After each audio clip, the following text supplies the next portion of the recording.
ஸ்ரீமாத்ரே நமஹா. இன்றைக்கி நம்ம துளசி தேவியோட வரலாறை நம்ம பார்க்க போகிறோம். முன்னொரு யுகத்தில் ஒரு மிகப்பெரிய மகாராஜாவுக்கு மகளாக பிறந்தவ தான் பிருந்தாதேவி. இந்த பிருந்தாதேவி வைத்திய சாஸ்திரத்தில் ரொம்ப திறமையாக விளங்கியிருக்கா. அவளுக்கு தெரியாத வைத்தியமே இல்லை, மூலிகையே இல்லை. அவள் கை வச்சா எப்பேற்பட்ட வியாதியாக வந்தாலும் குணமாயிடும்.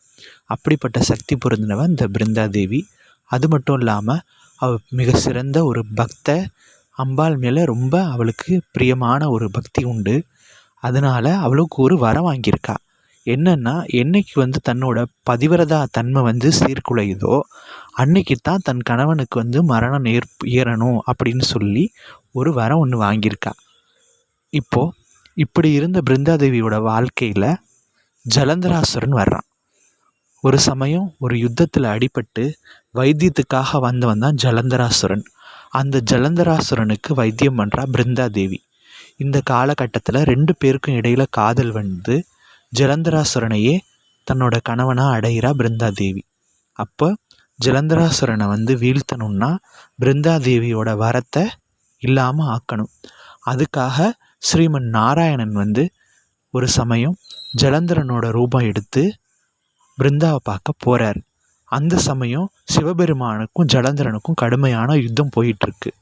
எப்படியாவது அதை முறியடிக்கணும்னு திட்டம் போடுறார்.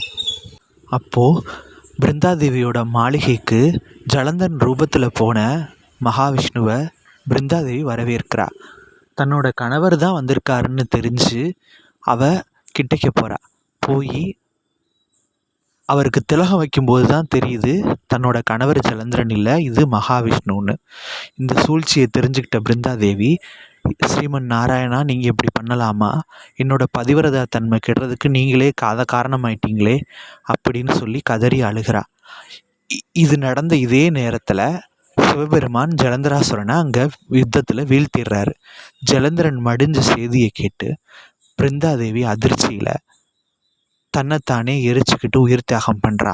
அப்படி பண்ணுறதுக்கு முன்னாடி மகாவிஷ்ணுவுக்கு ஒரு சாபம் கொடுக்குறா. என்ன இந்த மாதிரி பண்ண நீங்கள் கல்லாக கடவுதுன்னு ஒரு சாபம் கொடுக்குறா. அப்படி உருவான கல் தான் சாலக்கிராம கல்.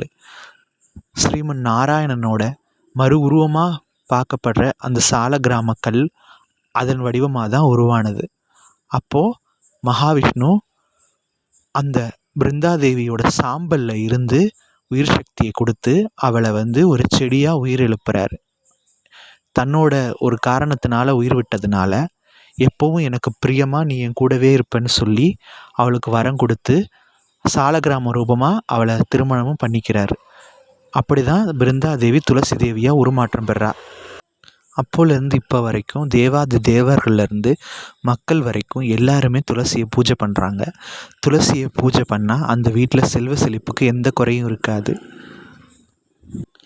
எங்கே துளசி வழிபாடு நடக்குதோ அங்கே கண்டிப்பாக மகாலட்சுமி வாசம் பண்ணுவாள். ஏன்னா மகாலட்சுமியோட மறு வடிவந்தான் துளசி தேவி.